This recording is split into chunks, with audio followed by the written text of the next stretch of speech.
Të nderuar, u rikthyem në pjesën me personalitetin e ditës edhe temën për të cilën sot do të diskutojmë. Me që është ditë e premte, do të flasim për një temë fetare, ku besoj që urtësitë dhe mesazhet që do i marrim nga personaliteti i ftuar sot në emisionin ton do të jenë dobiprurëse për ne të gjithë. Do flasim për një aktualitet tjetër që ka të bëjë me Isran dhe Mirajin, për një ngjarje, për një mrekulli, për një udhtim drite të profetit në qiellin e 7. Por çfarë në fakt paraqet, cili është mesazhi në fakt që del nga kjo ngjarje e madhe siç është Israja dhe Miraji? Ne kemi nderin dhe privilegjin që në studion ton të na nderojë teologu Jon tani më dhe njëkohësisht edhe drejtor i diasporës pranë Bashkësisë Fetare Islame, Hoxh Mafis Rustemi. Përshëndetje Hoxh i nderuar, faleminderit që gjithmonë na nderoni. Përshëndetje, faleminderit edhe juve për mundësinë që na jep. Faleminderit për kontributin tuaj për emisionin ton dhe jo vetëm. Të ndalemi në një temë shumë të rëndësishme, e cila në fakt ja vlen të diskutohet, prandaj kemi zgjedhur një personalitet si ju për ta shtjelluar këtë temë kaq të rëndësishme dhe njëkohësisht mesazhet që dalin besoj që të jenë dobiprurëse. Pra çfarë nuk kuptoj me termin e Isras edhe Mirajit, është në fakt një udhtim shpirtëror, real, është një udhtim trupor, njëkohësisht.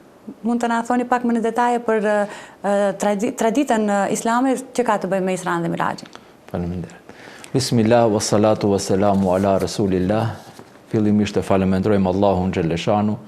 Salavate dhe selame të përzemërta, përshëndetje nga zemra i dërguar Muhammedit alayhis salam, dritës hyjnore, atij që Allahu xhelleshanu e dërgoi udhësues dhe mëshirë për mbar njerëzimin, familjes së tij të pastër, shokëve të tij të ndershëm dhe gjithë atyre që e kanë ndjekur, e ndjekin dhe do ndjekin rrugën e Muhammedit alayhis salam deri në ditën e fundit. Ju falemendrojmë edhe juve sinqerisht për mundin e madh që e jepni për që jenë në shërbim të së mirës në shoqërinë tonë dhe vetëm lutemi që Zoti t'ju shpërblejë dhe t'ju jap suksese të vazhdueshme, edhe juve si televizion, por edhe sidomos edhe juve si moderatore për mundin e madh që jepni për shoqërinë tonë. Allahu ju shpërbleft. Neve mbrom përjetuam një natë të veçantë në traditën tonë islame, që është Israja dhe Miraji, dhe shprehim rastin që në emër të Bashkësisë Islame në përgjithësi dhe në emër të krijetarit të saj, Reis Ulemas, t'ua bëjmë përhajër gjithë besimtarëve. Themi është një natë e madhe dhe veçantë për arsye se sipas dietarëve të Islamit llogaritet një prej 3 ngjarjeve më të rëndësishme islame që kanë bërë kthes të vërtet në mendimin islam, që janë padyshim e para prej tyre shpallja e Kuranit famëlart, e dyta është nata e Isras dhe Mirajit, edhe e treta është migrimi apo hijreti Muhammedit alayhis salam nga Mekka për në Medinë. Këto janë 3 ndodhi që kanë lënë shumë gjurmë të pashlyeshme në historinë islame, prandaj edhe janë shumë të rëndësishme dhe është shumë e rëndësishme t'i kujtojmë këto ngjarje dhe të mundohemi të marrim mësim për të tashmen tonë. Pra mos i kujtojmë vetëm si të kaluar diçka, mirë po edhe të mundohemi që prej këtyre të nxjerrim mesazhe edhe për ne sot në këtë botën tonë, kohën tonë bashkëore ku jetojmë. Padyshim se kur flasim për Isran dhe Mirajin duhet të bazohemi në librin e Zotit, të bazohemi në atë që na e ka informuar Muhamedi alayhis salatu vesselam, dhe Allahu xhalleshanu kur flet për Isran dhe Mirajin thot Subhanalladhi asra bi abdihi lejlen min al-masjidil harami ila al-masjidil aqsa. I lartësuar qoftë Allahu xhalleshanu, i cili e barti robin e tij në një pjesë të natës nga Mekka, nga Masjidil Haram, nga Qabja, deri në Masjidil Aqsa ose deri në Kucin e sotshëm në Jerusalem. Pra Allahu xhalleshanu kur flet për Isran dhe Mirajin, edhe pasi që është një ndodhi e cila është e pazakontë, është një prej muxhizeve më të mëdha të Muhamedit alayhis salam pas Kuranit, dhe shpeshherë mendja jonë ndoshta edhe nuk mund ta pranoj se si ka mundësi në një kohë e cila është para 1400 e sa viteve që dikush në një pjesë të natës të bëjë një udhtim të largët nga Mekka deri në Kuc, që ndoshta atëherë është dashur për ta bërë këtë udhtim me muaj, dhe ndoshta mendja jonë nuk mund ta pranoj diçka të tillë. Mirë po, duke e ditur Allahu xhalleshanu se ndoshta ne nuk do t'jemi të gatshëm me aftësitë tona intelektuale për ta perceptuar një gjë të tillë, Zoti ja ka veshur udhtimin e Isras dhe Mirajit vetes së tij. Dhe nisën me madhrimin e vetes së vet duke thënë i lartësuar qoftë ai i cili e barti robin e tij në një pjesë të natës. Pra Allahu xhalleshanu është ai i cili e barti robin e vet. Nuk tha Muhamedi alayhis salam unë mbrëm udhtova nga Mekka deri në Kuc, po Allahu xhaleshanu thot unë udhtova robin tim. Prandaj nëse do të thonte Muhamedi alayhis salam unë udhtova, do të ishin të logjikshme edhe dyshimet tona logjike rreth asaj sa është e mundshme ky udhtim apo jo. Mirë, po në momentin që Zoti e merr përsipër me madhrinë e tij, barqjen e robit të tij në një pjesë të natës nga Kuci nga Mekka deri në Kuc, atëherë padyshim se ne i besojmë kësaj, sepse Zoti është ai i cili është i plot fuqishëm, Zoti është ai i cili është i gjithmundshëm, i cili kur dëshiron të bëhet diçka vetëm se thot bëhu dhe ajo bëhet. Dhe për Zotin, koha dhe hapësira janë krijesat e Allahu xhaleshanu, që ata janë të ndikuara nga Zoti dhe Zoti nuk ndikohet prej tyre, dhe edhe koha dhe hapësira janë në shërbim të Allahu xhaleshanu, dhe ai është i plot fuqishëm që robën e tij në një pjesë shumë të shkurtë të natës ta barte nga Mekka deri në Kuc, ashtu siç Allahu xhaleshanu me madhrinë e tij bartën gjitha trupat qiellor që notojnë në orbit. Prandaj edhe udhtimi i Isras dhe Miraxhit pra neve në shton edhe më tepër bindjen tonë, besimin tonë në Allahun xhaleshanu dhe nuk dishojmë më pak, sado që mendja jonë, si shta mund të dhe mos e pranoj, mjafton që Zoti ka thënë diçka të këtillë dhe ajo është i gjithmundshëm për gjithçka, që neve ta pranojmë, se me të vërtet Muhamedi alayhis salam me urdhër të Allahut dhe me fuqinë e Allahut xhaleshanu u bart edhe me trup edhe me shpirt. Kjo është shumë e rëndësishme të potencohet, ashtu siç edhe ju e kishit parashtruar pyetjen, udhtimi i Muhamedit alayhis salam nga Mekka deri në Kuc, e që kjo është Isra, udhtimi horizontali Muhamedit alayhis salam, udhtimi toksori Muhamedit nga Mekka deri në Kuc quhet Isra, ndërsa udhtimi vertikali Muhamedit alayhis salam, ngriqja e tij nga Kuci pastaj deri në sferat më të larta qiellore, kësaj i thon Mi'raj. Dhe ky udhtim i Muhamedit, edhe i pari, edhe Israja edhe Miraxhi, ndodhen edhe me trup, edhe me shpirt. Pra nuk ishte udhtim shpirtëror i Muhamedit alayhis salam, edhe pse ishte një mbështetje shpirtërore fuqishme e Resulallahit alayhis salam Israja dhe Miraxhi, mirë po udhtimi i tij ishte edhe fizik, edhe shpirtëror, dhe as nuk ishte në ëndër Muhamedi alayhis salam. Sepse Zoti kur na tregon neve për Isran dhe Miraxhin, thot i lartësuar qoftë ai i cili e barti robin e tij. Robi, për me qenë rob, realisht për me qenë njeri, duhet jetë edhe trup edhe shpirt. Nëse është vetëm shpirt, atëherë ai veç më del nga qenurit njeri, për arsye se njeriu përbëhet nga trupi edhe nga shpirti. Prandaj Allahu xhaleshanu e potencon, ai e barti robin e vet, që do të thonë ishte edhe trup Muhamedi alayhis salam edhe shpirt. Dhe nuk ishte në ëndër, sepse vetë polemika që shkaktoi shkuarja e Muhamedit alayhis salam në Isra dhe në Mirax në një pjesë të natës te mushrikët, është një argument i fuqishëm se udhtimi i tij ishte fizik edhe shpirtëror dhe jo vetëm shpirtëror apo vetëm në ëndër. Sepse nëse Muhamedi alayhis salam të nesërmen do u thonte pabesimtarëve mbrëm në ëndër, shkova unë deri në Aksa, deri në Kuc, ajo nuk do shkaktonte ndonjë reagim për arsye se njeriu në ëndër mund shkoj ka mos.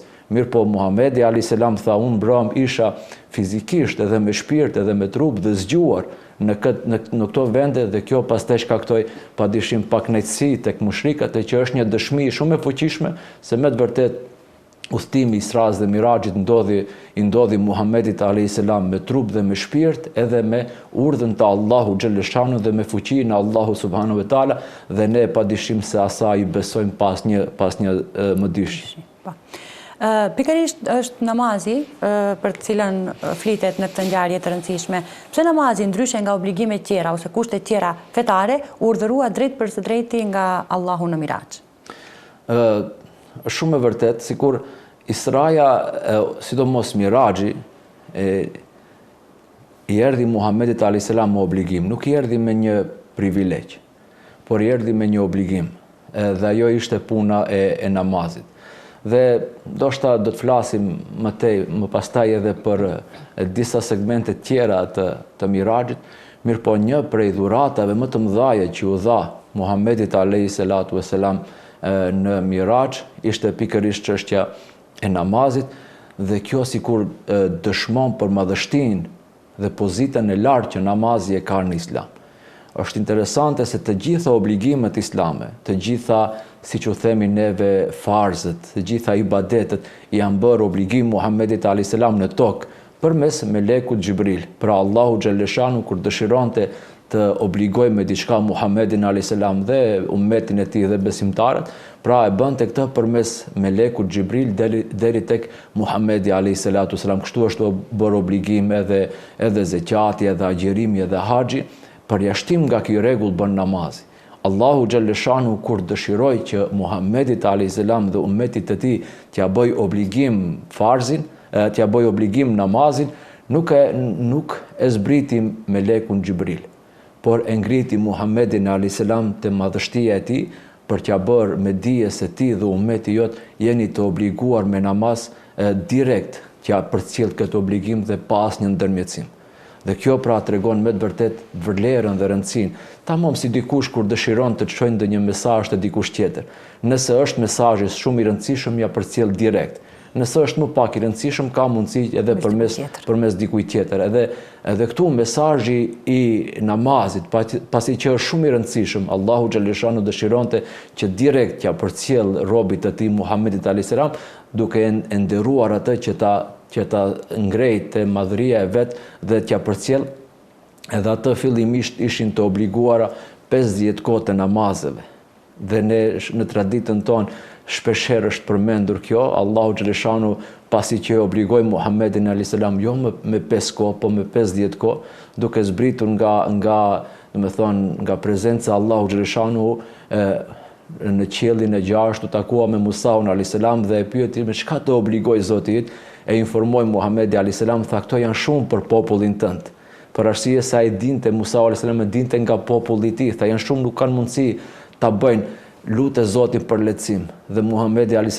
u lut për lehtësim dhe Allahu ja zbriti 5 kohë namazit dhe vazhdoi kjo lutje që Muhammedi a.s. ja bënte Allahu xhaleshanu për lehtësim, derisa Allahu xhaleshanu tha do të jenë obligim për ty dhe ummetin tënd 5 kohë të namazit, mirë po do shpërbleheni sikurse mu fal 50 kohë. Dhe dikush mund të thotë, po mirë, a nuk e dinte Zoti nga fillimi se do të jenë obligim 5 kohë të namazit për Muhammedin a.s. dhe për ummetin e tij. Pse duhet e fillimisht Zoti të thotë se i keni obligim 50 kohë të namazeve? Dietarët kanë thënë Allahu xhaleshanu përmes kësaj sikur dëshiron të na tregojë diçka që është shumë e rëndësishme. Sikur dëshiron të na tregojë fillimisht pozitën e lartë që Muhammedi a.s. e ka te Zoti, i cili sa herë që i kërkon Zotit diçka, Zoti vetëm si ja jep. Pra Muhammedi a.s. sa herë që kërkonte lehtësim te Zoti, Allahu xhaleshanu vetëm si ja pranonte, dhe gjithashtu kjo tregon edhe mëshirën e madhe që e ka Zoti për neve. Se Allahu xhaleshanu realisht dëshiron për neve lehtësimin, Allahu xhaleshanu është i butë dhe i dhimbshëm për neve, prandaj edhe ai na e uli numrin e namazit, mirë po nuk na e uli realisht edhe numrin e shpërblimeve, na e la ai i cili falet 5 kohë sikurse mu fal 50 kohë, dhe sikur paramendonja nëse do ta kishim namazin obligim 50 herë në ditë të falemi. Neve kemi problem shpeshherë me 5 kohë të namazit, nëse do i kishim 50 kohë të namazit, do me thonë neve nuk do të mundshim të bëjmë asgjë tjetër duke qenë të angazhuar me namaz. Sapo do e përfundonim një namaz, do të vinte koha e namazit tjetër. Mirë po Allahu xhaleshanu nëse na i ka lënë neve shpërblimin e 50 kohë të namazeve, sikur dëshiron të na e bëjë me dije se ju do të faleni 50 kohë, mirë po do të jetoni edhe jashtë namazit sikurse me qenë në namaz. Edhe kur do të jeni jashtë namazit, do të jeni të mirë, do të jeni të sjellshëm, do të jeni të kujdesshëm, ashtu sikurse jeni pikërisht në namazin tuaj. Edhe nëse në namaz që i vetëdijshëm se je para Zotit, je në mbikëqyrjen e tij, je lidhur Zotit, ashtu do të jetojsh edhe kur dalish nga namazi, gjithmonë me vetdijen se Zoti më mbikëqyr, Zoti më shikon dhe Zoti din gjithçka që unë bëj, dhe padyshim se kjo do të ndikonte që neve të bëheshim rob dhe njerëz më të mirë. Pra dhurata më e madhe që ju dha Muhammedit alayhi salatu vesselam në Miraç është pikërisht namazi, dhe themi se namazi është dhurata më e madhe për arsye se edhe është një prej ibadeteve që më shumti tërheq mëshirën Allahu xhaleshanu ndaj neve, dhe një prej punëve që më shumti na bën nga banorët e xhenetit. Dhe kur ti mendojmë shpërblimet e mëdha që i ka namazi në vetvete, padyshim se atëherë kuptojmë se me të vërtet namazi është dhurata më e madhe që u dha Muhammedit alayhis salam në Miraç. Njëkohësisht namazi është edhe miraxhi i besimtarit. Si duhet kuptuar në fakt kjo thënie, në çfarë kuptimi namazi është miraxhi i besimtarit? A mund të tërheqim, le të themi, një lloj paralele mes miraxhit të profetit alayhis salam dhe njëkohësisht përvojës shpirtërore të namazit të besimtarit? Kjo është një pyetje shumë e rëndësishme dhe besoj se është esenca e kësaj për cilën edhe do të flasim. Për arsye se do të mundohem të përfshi përmes kësaj përgjigje edhe disa elemente të miraxhit, edhe ngjashmërinë që e ka me namazin. Dhe jo rastisht miraxhi nuk ishte diçka, domethënë, specifike vetëm për Muhamedit alayhis salam. Sepse ne ndonjëherë mund të mendojmë se Zoti e nderoi vetëm Muhamedin në momentin që e ngriti në miraxh. Dhe neve si umet të tij na ngelet vetëm për kujtimi i saj, mirë, por nuk kemi mundësinë të përjetojmë atë kënaqësi që e përjetoi Muhamedi alayhis salam në miraxh. Allahu xhaleshanuhu përmes namazit na mundson që çdo një besimtar ta ketë miraxhin e tij. Jo rastisht, pra, atë që e thatë edhe ju, Muhamedi alayhis salam e ka përmendur se namazi është miraxhi i besimtarit. Gjitha ato që i përjetoi Muhamedi alayhis salam brenda miraxhit të tij, ne kemi mundësi të përjetojmë brenda namazit tonë. Dhe çdo njëri prej neve jo të bëj miraxh një herë në jetën e tij ashtu siç Muhamedi alayhis salam bëri. Ne kemi mundësi të bëjmë miraxhin ton 5 herë në ditë. Sa herë që i përgjigjemi thirrjes së Allahu xhaleshanu për namaz. Pse e themi këtë? Për arsye se siç tham, ngjashmëria mes miraxhit dhe namazit është shumë e madhe. Fillimisht Muhamedi alayhis salam kur erdhi Xhibrili alayhis salam për ta bartë Muhamedin alayhis salam, bëri diçka shumë të rëndësishme te Muhamedi alayhis salam. Ka ardhur në hadith të vërtetë, e cila arrin gradën e plot besueshmërisë, pra mutawatir, se Xhibrili alayhis salam pastroi zemrën e Muhamedit alayhis salam me ujë i Zemzemi. Kjo na jep një mesazh shumë të rëndësishëm, sikur na bën me dije se nuk ka mundësi dikush prej neve të fillojë udhtimin e tij ose rrugtimin e tij për te Zoti. Nuk ka mundësi askush prej neve të ngjitet te Zoti nëse nuk e pastron fillimisht zemrën e tij.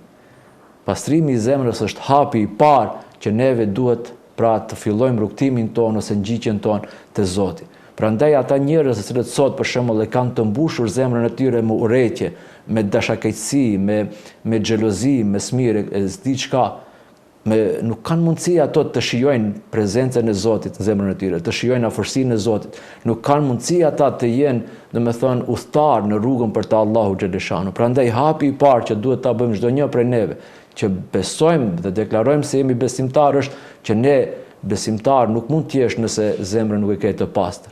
Nuk mund të ngjitesh te Zoti pa e pastruar zemrën. Njëjta gjë është edhe për namaz. Jo rastisht, gjën e parë që duhet ta bëjmë neve namaz është bërja e niyetit. Bërja e niyetit do të thonë pastrimi i zemrave tona. E bëj niyet që këtë namaz që e fali, nuk e fali për si e faqe, nuk e fali për dukje, nuk e fali që dikush të më shoh, por e fali atë vetëm për hir të Zotit. Kjo është pra pastrimi i zemrës tonë, pastrimi i niyetit, do të thonë pastrimi i zemrës për arsye se niyeti vendin e ka pikërisht në zemër. Prandaj kjo është edhe një ngjashmëri. Nëse miraxhi fillon me pastrim të zemrës, edhe namazi jon fillon me pastrim të zemrës, dhe gjithmonë njëjtë është edhe thjesht namazli që i lidhësh Zotit dhe i falësh atij 5 herë në ditë dhe pastaj zemrën mos e kesh të pastër. Në zemër të kesh, prapë themi, mendjemasi, urrëtie, dashakeqësi, janë disa gjëra që nuk shkojnë bashkë njëra me tjetrën. Dhe nëse nuk e përjetojmë neve këtë miraxh në namazin ton, padyshim se nuk kemi mundësi ta kuptojmë si duhet edhe miraxhin e Muhamedit alayhis salatu vesselam. Pastaj një ngjashmëri tjetër shumë interesante në mes miraxhit dhe namazit është se e përmendëm Muhamedi alayhis salam gjatë udhëtimit të tij në miraxh u afrua aq afër Allahu xhaleshanu, ishte aq afër Zotit, sa që asnjëherë më parë dhe nuk do të ketë më pas dikush nga krijesat e Zotit, qoftë edhe me laqet e afërta të Zotit, që kanë qenë aq afër me Zotin sa ka qenë Muhamedi alayhis salam. Sa që thuhet se Xhibrili alayhis salam, shoqëruesi i Muhamedit për në miraxh, kur erdhi deri tek një vend, u ndal dhe nuk vazhdonte më lart. Muhamedi alayhis salam tha: "Ja Xhibril, pse u ndal?" Tha: "Ja Muhammed, çdo kush prej neve din ku e ka vendin e tij. Ktu është vendi im. Nëse unë do të bëja një hap më lart, do shkatërrohesha." Dhe pastaj u desht Muhamedi alayhis salam të ngjitet për në madhrinë Allahu xhaleshanu i vetëm. dhe ishte aq afër Zotit sa që si tham askush më përpara s'ka qenë dhe Zot jetë. Këtë afërsi që Muhamedi a.s. e përjetoi me Zotin në Miraç, ne si besimtare kemi mundësinë ta përjetojmë brenda namazit ton, brenda Miraxhit ton në namaz. Dhe jo rastisht Muhamedi a.s. thot njeriu është më afër Zotit atëherë kur ai është në sejdë. Pra në momentin që ne falim namaz dhe i bijem në sejdë Zotit, pjesën më të ndershme në trupin tonë që është fytyra jon, balli jon, ne e ulim për hir të Zotit. Ky është pikërisht momenti kur jemi më afër Zotit. Dhe është momenti kur Zoti i thot robit vet, kërko çka dush nga unë se do t'jap. Lip prej mu çka dush, për arsye se gjithçka është në dispozicionin tënd. Prandaj edhe është shumë e rëndësishme që ne kur ta falim namazin ton, ta falim me këndjen. Tani jam duke përjetuar Miraxhin tim. Tani në namaz, sidomos në sejdë, jam afër Zotit tim. Nuk ka nder më të madh se sa një rob i cili është askush përpara madhërisë sa Allahu xhaleshanu krijuesi gjithçkafit, ti të jesh afër atij. Dhe të thotë Zoti në këto momente kërko çka dush se unë nuk ta kthej përgjigjem kërkesën prapa. Pra është i njëjti emocion që Muhamedi a.s. e përjetoi në Miraç e që ne duhet ta përjetojmë pikërisht brenda namazit ton. Pra pastaj një ngjashmëri tjetër mes Miraxhit edhe namazit është edhe ajo se e dim pasi që Muhamedi ishte afër Zotit dhe nuk kishte askush afër tij. Edhe komunikimi i Muhamedit a.s. me Allahun xhaleshanu ishte direkt dhe pa ndërmjetësim. Dhe kjo është një privilegj shumë i madh që u dha Muhamedit a.s. Musa a.s. njihet folës i Zotit. Mirpo thuhet se në mes Musaut a.s. edhe Allahu xhaleshanu ka pas 70.000 perde, ndërsa në mes Muhamedit a.s. dhe Allahut në Miraç nuk ka pas asnjë pengesë. Ka fol direkt me Zotin dhe pa ndërmjetësim. Këtë privilegj që e pat Muhamedi a.s. në Miraç e ka të njëjtin privilegj ummeti ose besimtari, pjesëtari i ummetit të Muhamedit a.s. brenda namazit të atij. Momentin që ne falemi dhe i lexojmë surët e Kur'anit që janë, domethënë, të përshkruara si obligative brenda namazit, ne realisht jemi duke komunikuar direkt me Zotin dhe pa ndërmjetësim. Dhe këtë e vërtetojmë me atë që Allahu xhaleshanu ka thënë në hadith kutsi, e kam ndarë namazin mes meje dhe robit tim, dhe robit tim i takon ajo që ai kërkon. Allahu xhaleshanu thot e kam ndajt namazin mes meje dhe robit tim, dhe robit tim i takon ajo që ai kërkon. Kur robi im thot elhamdulillahi rabbil alamin, i falemendruar qoftë Zoti, sunduesi i botrave, Allahu xhaleshanu thot më madhroj mua robi im. Kur thua ti Rahmani Rahim, mëshiruesi, mëshirbërësi, Allahu thot më lavdroj mua robi im. Kur thua Maliki Yawmiddin, sunduesi i ditës së gjykimit, më njëherë Allahu të thot më lartësoj mua robi im. Kur themi neve ihdinas siratal mustaqim kështu me radh, Allahu xhaleshanu thot kjo është mes meje dhe robit tim i takon ajo që ai e kërkon. Pra subhanallahu bëhet një bisedë namaz, sidomos gjatë recitimit të surës Fatiha, në mes namazliut edhe Allahu xhaleshanu një bisedë direkte mes këtyre dyve. Dhe kjo është një nder shumë i madh që Allahu xhaleshanu na ka dhënë neve përmes namazit, të flasish me Zotin. Sa është e vështirë sot të flasish, njerëzit japin bëjnë lobime, paguajnë, domethënë pagesa të shumta për të pas një takim qoftë edhe 1 minutësh apo edhe disa minutësh me dikëndin që ka një ndikim shoqërie, mos flasim për lider botror. E ti takohesh me Allahun xhaleshanu, që është Zoti i kësaj bote dhe i botës tjetër, që gjithçka është pronë e tij. Edhe atë të flasish direkt me të dhe pa ndërmjetësim, jo vetëm të flasish, por të thotë kërko çka dush se unë ti ta jap. Kjo është mes meje dhe robit tim i takon ajo që ai e kërkon. Pra nëse ne namazin ton dhe falni me këtë ndjenjë, se tani jam para Zotit, jam duke biseduar me Zotin tim. Vallahi ne ndonjëherë namaz shohim njerëz që falen dhe bëjnë lëvizje namaz, kthejnë kokën herë gjatës dhe herë majtës. A nuk janë duke kuptuar ato se janë duke qëndruar para Zotit dhe janë duke biseduar me Zotin? Thot Muhamedi a.s. kur dikush e kthen kokën e tij në namaz, Zoti i thot atij, a ke gjetë ndonjë Zot më të mirë se unë? Ku ka shikon? A ke ndonjë Zot që është më i mirë se unë, subhanallahu? Pra kjo ndjenjë na bën që neve ose kjo dije na bën që neve ta falim namazin ma me shpirt dhe ma të koncentruar dhe të kuptojmë se me të vërtet Allahu përmes namazit na ka nderuar që neve të bisedojmë me Zotin direkt, t'i kërkojmë atij çka të duam, ashtu siç e pat këtë mundësi edhe Muhamedi alayhis salam kur ishte pranë në Miraxhin e tij. Gjithashtu, Israja dhe Miraxhi i Muhamedit alayhis salam ndodhi në vitin e pikëllimit. I thonë viti i pikëllimit për arsye se atë vit Muhamedit alayhis salam i vdiq edhe xhaxhai i tij, që ishte mbështetës fizik më i madh i pejgamberit alayhis salam. Atë vit Muhamedit alayhis salam i vdiq edhe bashkëshortja e tij, e cila ishte mbështetësia më e madhe shpirtërore, por edhe ekonomike e Muhamedit alayhis salam. Edhe atë vit Muhamedit alayhis salam i ndodhi edhe keq trajtimi që u bë atij në Taif, në një qytet i cili është diku 100 kilometra nga Meka.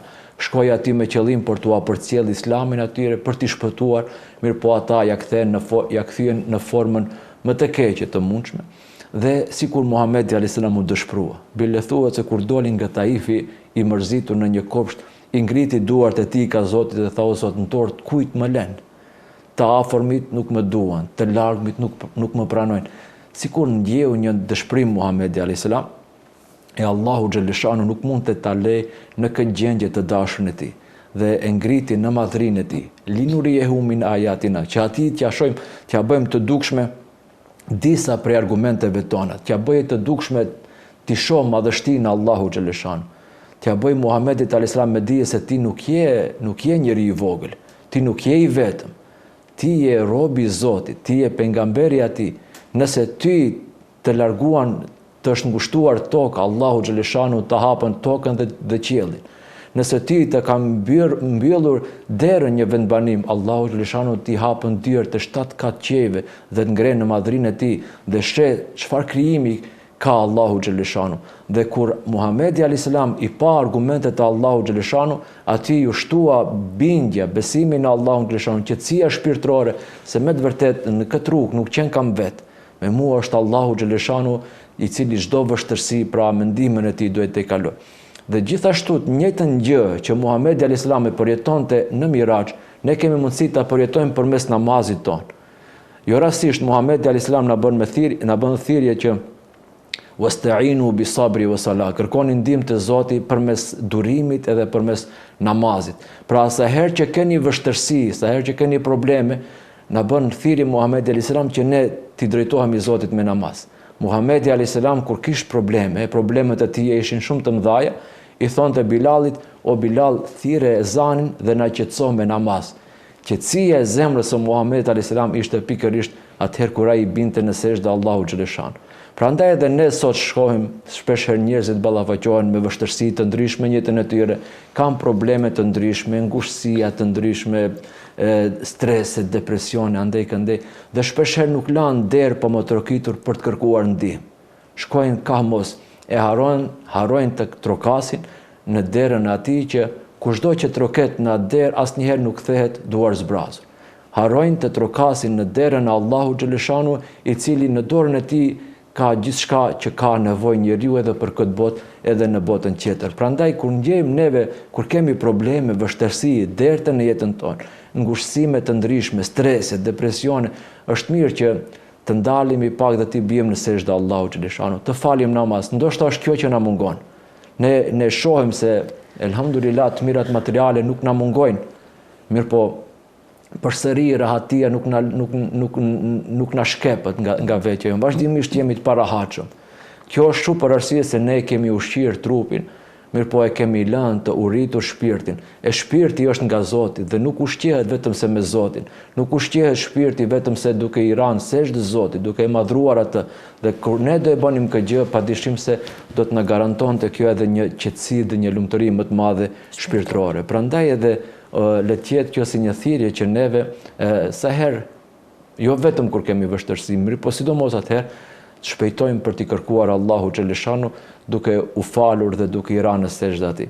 Edhe e fundit, por mos me zgjat më tepër, një ngjashmëri mes Miraxhit edhe namazit është edhe ajo se dimensioni moral apo etik i Miraxhit. Muhamedi alayhis salam kur ishte në Miraxh përveç tjerave pa edhe xhenetin, pa edhe xhehenemin, pa edhe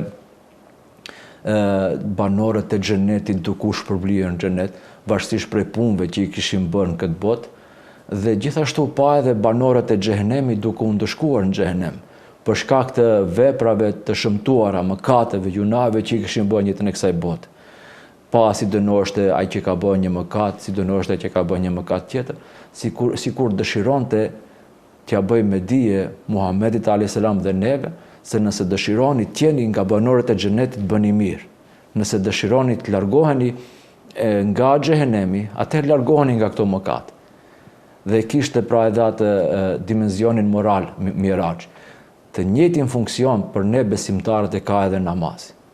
Namazi nuk është vetëm adhurim që neve duhet na afroj ka Zoti, por gjithashtu duhet jetë edhe adhurim që neve na pengon ose na largon nga gjithçka që Zoti është i hidhur. Prandaj ka thënë Allahu në Kur'an, inna salata tanha anil fahsha'i wal munkar, nuk ka dyshim se namazi të largon prej asaj që është e keqe dhe e shëmtuar. Namazi duhet na bëj njerëz më të mirë. Nëse neve falim namaz, ashtu si Miraxhi e bëni Muhamedit a.s. më të përsosur moralisht, njëjtë edhe namazi duhet ndikojë tek neve që të na bëjë më të përsosur moralisht. Nëse falemi, i bëjmë ibadet Zotit, mirë po nuk e kemi përkryer ne moralin ton, atëherë kemi defekt serioz, atëherë ne nuk e kemi kuptuar si duhet qëllimin e namazit, për arsye se qëllimi i namazit është na largoj prej të keqes dhe shëmtues.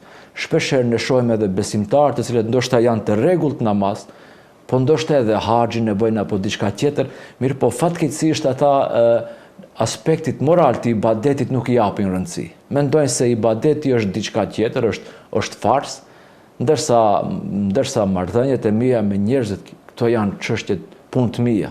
Mirë po në Islam nuk shkon ashtu. Prandaj ka thënë Muhamedi a.s. nëse dikush falet dhe namazi i tij nuk ndikon në përsosjen morale të tij, ai namaz në vend që të afron ka Zoti edhe më tepër e largon prej tij.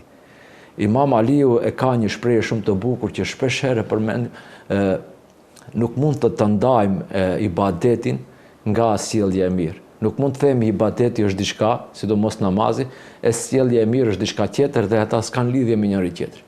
Sepse nëse e ndajmë, atëherë përfitojmë dy kategori njerëzish. Njerëz që adhurojnë Zotin, mirë po nuk kanë sjellje të mirë, dhe njerëzit që kanë sjellje të mirë, mirë po nuk adhurojnë Zotin. Të dy këta grupe të janë larg Islamit të vërtet. Për arsye se qëllimi i Islamit dhe ibadeteve Islamit është që njeriu të jetë edhe adhurues ndaj Zotit, por gjithashtu edhe të jetë me moral të mirë. Prandaj kur e pyetën Muhamedit a.s. kush janë njerëzit që më shumti do të hyjnë në xhenet, Muhamedi a.s. tha njerëzit që më shumti do të hyjnë në xhenet janë ata që janë të devotshëm edhe kanë sjelljen e mirë. Nëse ne nuk kemi sjellje të mirë, atëherë padyshim se kemi mangësi edhe në devotshmërinë tonë. Thonin të parët tonë, ta ka të i kaluar në fe, ai i cili ta ka të i kaluar në moral. Kush është më i moralshëm, ai është edhe më fetar. Edhe për qenë më të moralshëm, atëherë padyshim se një prej mekanizmave që na ndihmon neve për ta forcuar sjelljen tonë të mirë dhe për të na penguar nga ajo e cila është e keqe, pikërisht është edhe namazi. Prandaj edhe njëjtën funksion që e kishte Miraxhi për Muhamedit a.s. e ka edhe namazi për neve si besimtar, dhe kjo është ajo pse Muhamedi a.s. tha namazi është Miraxhi i besimtarit. Faleminderit shumë për këtë ilustrim kaq të bukur që kishte të bëjë me një paralele mes Miraxhit edhe namazit, por të rikthehem në ditët e sotme. Çfarë mesazhi mund të përfitojmë ne, domethënë njerëzimi, qytetarët, nga Miraxhi, por në ditët e sotme, në bashkohoren tonë?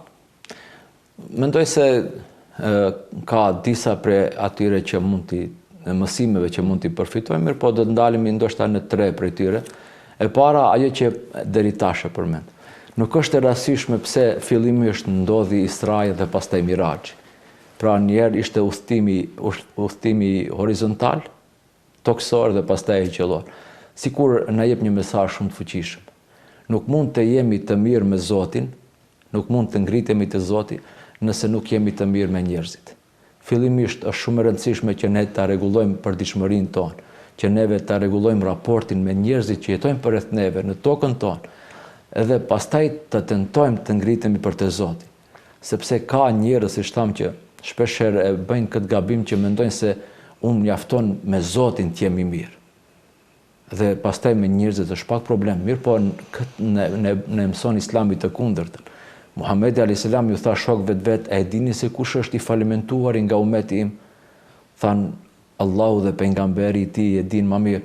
Tha i falimentuar është ai i cili vin ditën e gjykimit me shumë namaz, me shumë vepra të mira, me agjerim, me haxh, kështu me radhë.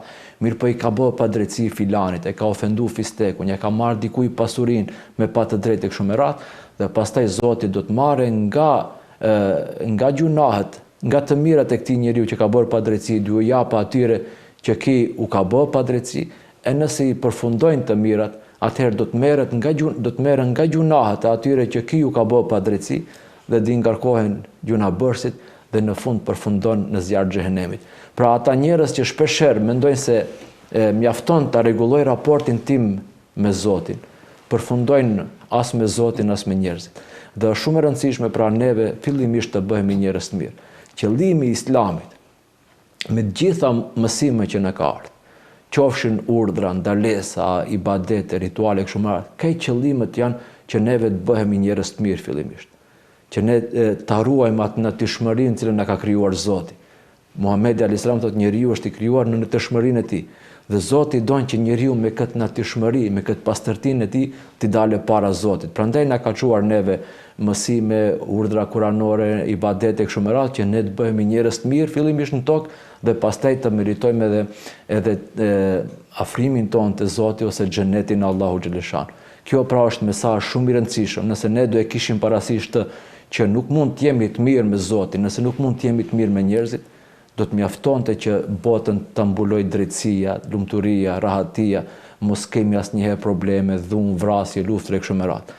Mirë po në momentin që largohemi prej këtij koncepti, atëherë dhe fillojnë të gjitha problemet në tokë. Pra kjo është shumë e rëndësishme. Çdo besimtar i mirë, nëse dëshiron ta ditë ta është i dashur te Zoti, le ta shoh fillimisht të është i dashur në mesin e njerëzve, sa është i dobishëm për njerëzit. Jo rastisht Muhamedit alayhis salam kur e pyetën kush është njeriu më i dashur te Zoti, nuk tha ai i cili falën namaz më tepër, ai i cili bën këtë, bën atë, tha më i dashur te Zoti është ai i cili është më i dobishëm për njerëzit tjerë. Kujt ja shohin hajrin njerëzia, ai është i dashur te Zoti. Nëse askush nuk ta sheh hajrin, nuk ta sheh të mirën, atëherë padyshim se edhe te Zoti nuk je i dashur. Gjithashtu na jep edhe një mesazh shumë të rëndësishëm udhëtimi i Isras dhe Miraxhit. Prapë themi, Muhamedi alayhis salam fillimisht udhtoi nga Mekka në Medinë, udhëtimi toksor, lëvizja. Sikur na bën me dije në gjithashtu se nëse dëshirojmë ne të ngritemi, të zhvillohemi, të ecim përpara, të përparojmë, pa marrë parasysh qoftë në aspekt dije, intelektuale, shkencore, teknologjike, kështu me radhë, nëse dëshirojmë të ngritemi, ne duhet lëvizim.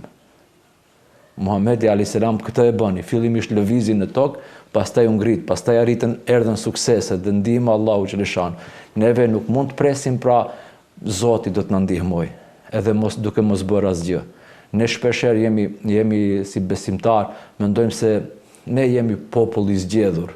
Neve Zoti do të na ndihmojë, Zoti na don dhe presim Zoti t'i bëj punën tonë. Allahu xhaleshan na bën thirrje, ju lëvizni nëpër tokë, punoni, angazhohuni, jeni produktiv në tokë.